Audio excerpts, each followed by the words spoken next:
இறைத்தூதர் ஸல்லல்லாஹு அலைஹி வஸல்லம் சொன்னார்கள், இந்த வானங்கள் பூமிகளை இறைவன் படைப்பதற்கு முன்னதாக 50,000 ஆண்டுகளுக்கு முன்னதாகவே மனிதர்களின் விதியை இறைவன் எழுதிவிட்டான். எவ்வளவு நாள் இவன் வாழ்வான், எவ்வளவு நாளில் மரணிப்பான், எதை பெறுவான், எதை இழப்பான், இவனுடைய வாழ்வாதாரம் என்ன, இவனுடைய சொத்து என்ன, இவனுடைய நஷ்டம் என்ன, இவனுடைய உறவு என்ன, இவன் பிரிவது என்ன, எல்லாம் எழுதப்பட்டு விட்டது. வானங்கள் பூமி படைப்பதற்கு 50,000 ஆண்டுகளுக்கு முன்னதாகவே தாயுடைய கருவறையில் அவன் இருக்கும் போதே மீண்டும் அதை உறுதிப்படுத்தினான். இறைத்தூதர் ஸல்லல்லாஹு அலைஹி வஸல்லம் சொன்னார்கள், நல்லா கேட்டுக்கோங்க, உள்ளத்தை தட்டி இந்த ஹதீஸ் அந்த உள்ளத்துக்கு சொல்லிக் கொடுங்க. எந்த ஒரு உயிரும் இந்த உலகத்தில் இருந்து மரணிக்காது அதனுடைய வாழ்வாதாரத்தை முழுமையாக்காமல்.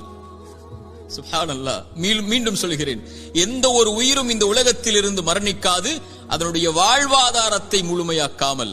இவன் எதை பெறுவான், எதை இழப்பான், இவனுடைய சொத்து என்ன, இவனுடைய செல்வம் என்ன, ஒரு மனிதன் தன்னுடைய கடைசி சொட்டு தண்ணீரை அருந்தும் வரை, ஒரு மனிதன் தன்னுடைய சுவாச காற்றின் கடைசி மூச்சை இறைவன் எழுதியதின்படி சுவாசிக்கும் வரை மரணம் வராது.